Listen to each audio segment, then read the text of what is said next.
My wife texted, "Staying at Sarah's tonight? Girl talk." I said, "Enjoy." Then I checked her location. She was at a cottage 200 miles away. When I showed up at the door with divorce papers and found her with her personal trainer. Original post I, 38 male, got the text while eating leftover pizza in front of the TV. Wife, "Staying at my friend's tonight, babe. Girl talk and wine. Don't wait up." Me, "Have fun." Normal stuff. Her friend lived nearby. They did this maybe once a month. I figured I'd play video games and enjoy the quiet. Except I got bored around an hour later and remembered we had that location sharing thing on our phones. She'd insisted on it last month after some true crime podcast freaked her out. "Just in case something happens to either of us," she'd said. Open the app out of pure boredom. Not suspicion. Just had nothing better to do. The little dot wasn't at her friend's house. It was showing some spot about 200 miles away, middle of nowhere near some lake. I stared at it, refreshed, still there. That's weird, I thought. Maybe the app's glitching? Then I remembered our credit card synced to an app. Opened it. Recent charge, $450. Some cottage rental company, posted yesterday. Another charge, $195. Fancy restaurant, that same area. Posted 2 hours ago. My stomach dropped.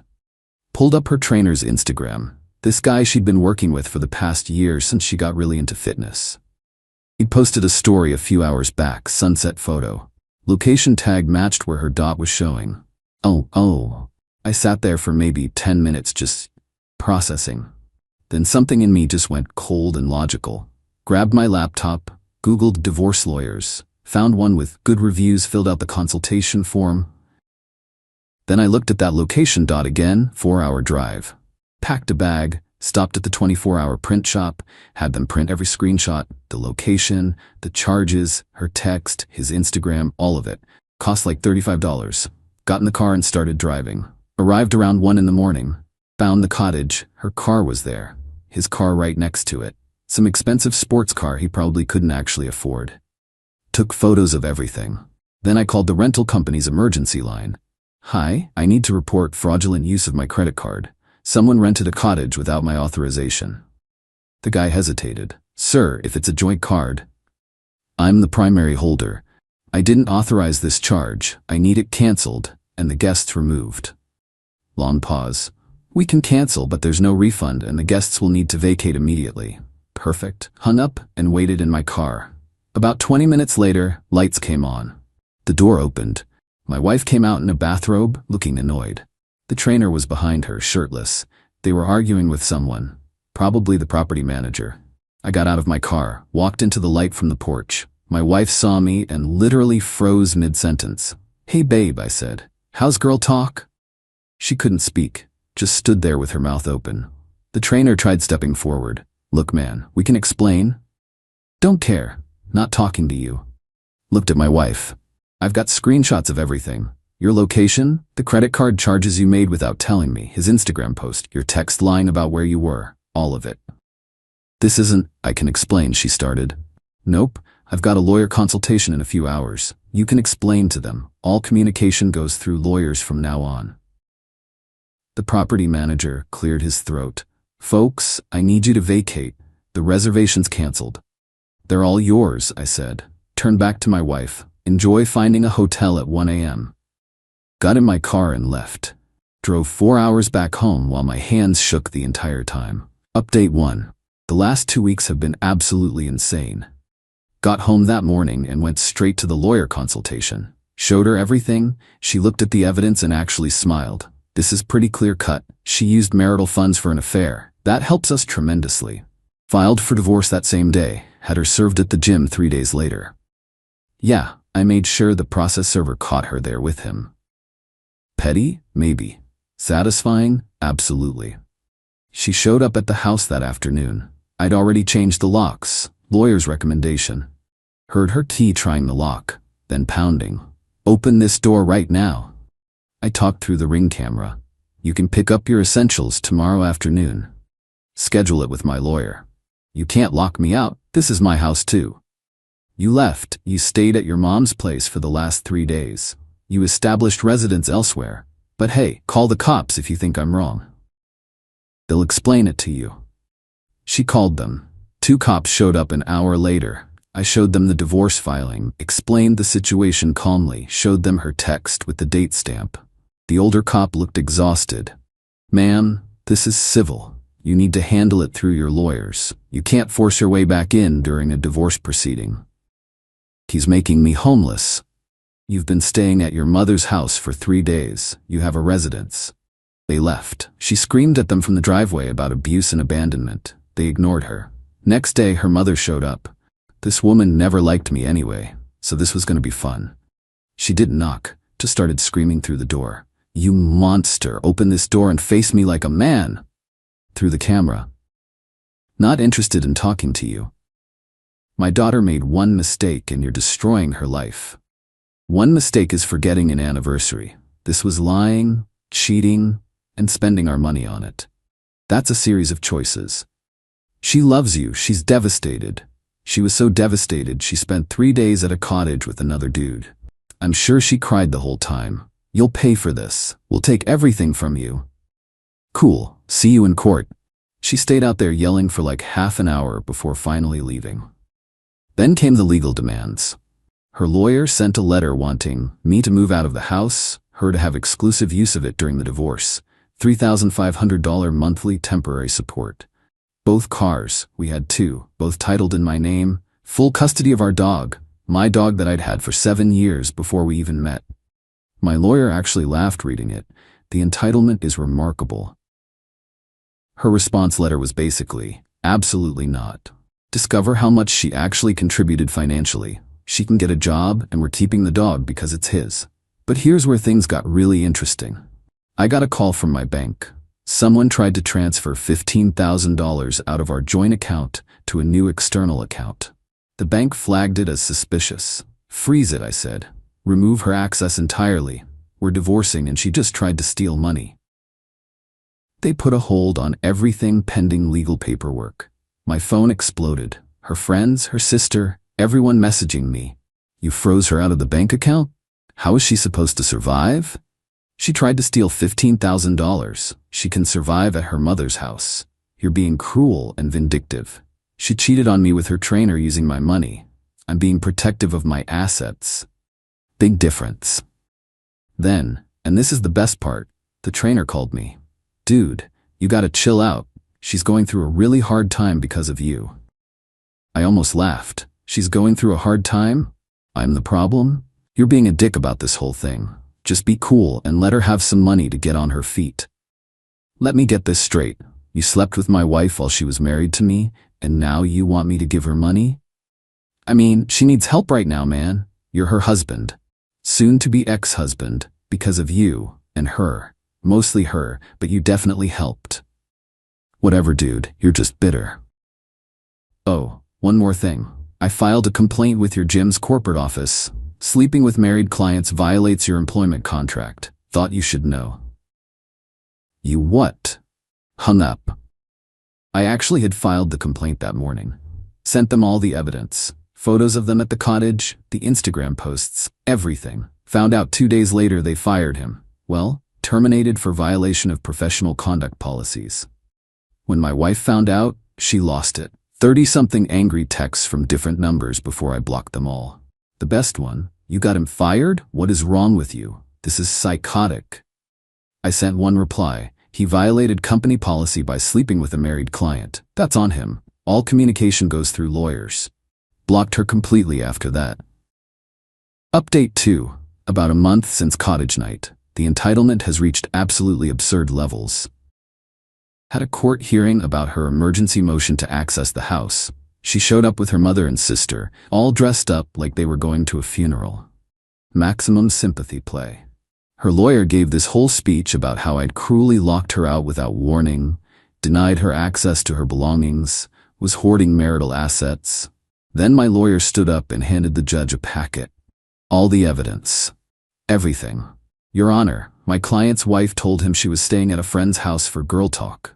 She was actually at a rented cottage 4 hours away with her personal trainer, paid for with marital funds. When confronted, she voluntarily stayed at her mother's house. That's not being locked out, that's leaving." The judge looked at my wife. "Is this accurate?" She was crying. "I made a mistake," He's been emotionally distant for months.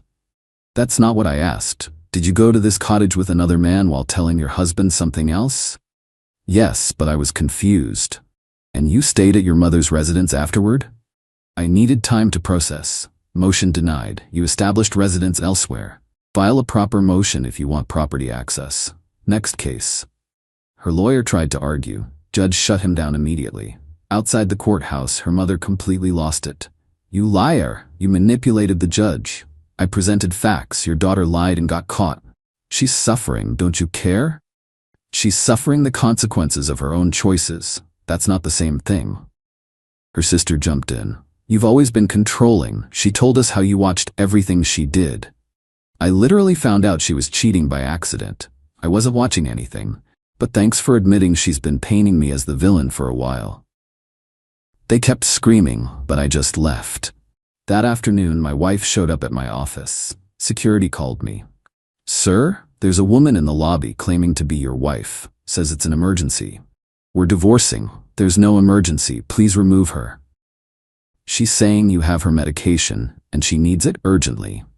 I went down there. She was full crying, makeup running everywhere. I need my anxiety medication. It's at the house. Please. I'm having panic attacks. Text me the prescription info. I'll have it delivered to your mom's address. I need my clothes too. My makeup, my stuff. Make a list. Send it to my lawyer. We'll schedule a supervised pickup. Why are you being so heartless? Don't you care about me at all anymore? Here's where I should have just walked away. But I was tired. You spent 9 years with me. Let me work 60-hour weeks for 6 months so you could quit your job and find yourself. Then you cheated on me with some guy who's barely 30. Lied straight to my face about it. Used our money for your affair. And when you got caught, you tried to steal 15 grand. So no. I don't care about you anymore. I care about protecting myself from you. Security escorted her out while she screamed about me being a narcissist. But wait, it gets better. My lawyer discovered another bank account during financial discovery. One I didn't know about. My wife had opened it 2 years ago and had been moving money from our joint account into it. Small amounts, couple hundred here and there. Total, almost $19,000. When my lawyer brought this up in the next hearing, her lawyer tried claiming it was her personal savings. My lawyer countered, it's marital funds moved without disclosure. That's dissipation of assets. Judge agreed. Ordered all accounts disclosed and froze that one too. My wife completely melted down. Started calling me from random numbers. You're taking everything. I have nothing. You have whatever you personally earned, which is, let me check, nothing. You quit your job 6 months ago. I worked for our marriage. I took care of the house. You went to the gym and did yoga. That's not a job. I deserve financial support. You'll get whatever the court says you get, which probably includes having that 19 grand you hid counted against you. She was still screaming when I hung up. The absolute cherry on top? The gym's corporate investigation into the trainer expanded. Turns out he'd done this before with at least 2 other married clients. My complaint opened up a whole thing. Guy's completely done in the industry now. My wife somehow found out and tried blaming me for ruining his life and hers. I sent one final text. You both ruined your own lives. I just stopped protecting you from the consequences. Enjoy. Then blocked her everywhere permanently. My lawyer told me to go full no contact. You're winning.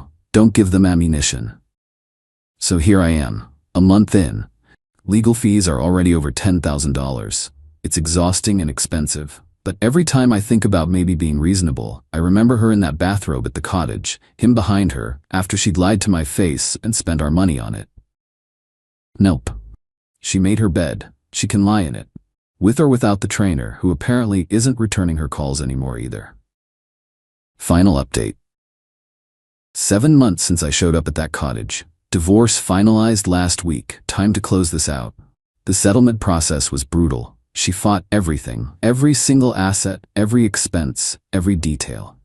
Her lawyer kept filing motions, asking for delays, trying to drag it out forever. Cost me another $14,000 in legal fees on top of the initial amount. Finally, the judge got fed up and set a firm trial date. That's when her lawyer apparently explained what would happen. All the evidence would become public record. The affair, the hidden account, the attempted theft, everything. Settlement offer came 2 weeks before trial. Final terms: house, sold it. After paying the mortgage, we each got about $82,000. She wanted more, claimed she'd invested emotional labor into making it a home. Judge wasn't having it, especially with the hidden $19,000 account sitting there. Her secret account got counted as advanced distribution of marital assets, meaning she'd already taken her share, so it reduced what she got from everything else. Spousal support: she wanted $3,500 monthly for 5 years. Judge gave her $1,100 monthly for 18 months, specifically called it rehabilitative support so she could gain employment skills. She cried when that was announced. Cars: we had 2, both titled in my name. She wanted the newer one. Got the older one, a reliable sedan but nothing special. I kept my truck. Retirement: this hurt. Lost about $38,000 from my 401k in the split. That's just how it works legally. The dog. She fought for my dog that I'd had for 7 years before we even met. Out of pure spite, I had all the adoption papers, vet records, everything in my name from before the marriage. Judge gave me the dog. She actually sobbed in court over this. Her personal debt. Discovered she'd racked up about $7,500 in credit card debt I didn't know about. Shopping, restaurants, who knows what else. Judge made her solely responsible for it. So yeah, I lost money. About $38,000 from retirement, nearly $25,000 in legal fees, and I'm paying her about $20,000 total over 18 months. But I got the house equity, my truck, my dog, and freedom. The affair legally didn't matter as much as I'd hoped. We're in a no-fault state. But it definitely influenced the smaller decisions. The judge's face every time evidence of the affair came up told me everything I needed to know about how it affected his view of her credibility. The aftermath for her has been interesting. The trainer thing imploded spectacularly. After he got fired, he apparently tried making things work with her. Lasted about 5 weeks before he dumped her. Guess the connection wasn't as strong when she didn't have money, and he didn't have a job. She's living with her mother, which according to mutual friends has been a disaster. Constant fighting. Her mother expected her to contribute and get a job. She expected to be taken care of while she recovered from trauma. She did get a job eventually. Some retail position, making probably $35 to $40K. But the $1,100 I'm paying basically doubles her income. Only reason she's surviving. Most of her friends disappeared. Turns out publicly cheating on your husband doesn't win you a lot of sympathy. The ones who initially supported her quietly backed off when the full story came out. And that gym? Banned her membership. Not because of the trainer situation, but because she caused a massive scene there after he got fired. Screaming at staff, throwing equipment. They escorted her out and blacklisted her from the whole chain. As for me, I'm doing all right. Bought a smaller house. Nothing fancy, but it's mine. Just me and my dog. Mortgage is way less than before, so even with the legal fees and settlement, I'm financially stable. Work promoted me a few months back. When you're not supporting someone who contributes nothing, you can focus on your career. Got a $12,000 raise. Started seeing someone new recently, taking it very slow. She knows the whole story. Her reaction? Wait, she cheated on you, lied about it, tried to steal your money, and then played victim? And people actually felt sorry for her? Yeah, I like her. Therapy helped too. Took a while to admit I needed it, but working through the trust issues with a professional made a difference. Still cautious about relationships, probably always will be, but I'm functional. My ex tried reaching out a few weeks ago through a mutual friend. Wanted closure and to apologize properly. I sent back. We're done. I don't need or want your apology. Move on. Haven't heard from her since. Looking back, would I have done anything different? Maybe I wouldn't have driven to that cottage in the middle of the night. Could have just filed for divorce with the evidence I already had. But something about seeing it with my own eyes, watching her face when she realized she was caught, yeah, there was closure in that. The revenge wasn't elaborate. It was just refusing to be a doormat. Not accepting her lies or letting her rewrite history as me being the bad guy. Not giving her continued access to my resources while she figured out her next move. Just enforcing boundaries and letting natural consequences happen. She lost her marriage, her home, her financial security, her relationship with the trainer, most of her friends, and her reputation. She's working retail at 35, living with her mother, paying off debt she accumulated during our marriage. Is that enough? For me, yeah. She made choices. Choices have consequences. I just didn't shield her from them. To anyone going through something similar, document everything. Get a good lawyer. Don't engage emotionally with them or their family. Protect your assets. And remember that being the bigger person doesn't mean letting someone walk all over you. The cottage was 7 months ago. The divorce is done. This chapter is closed. Time to actually live my life.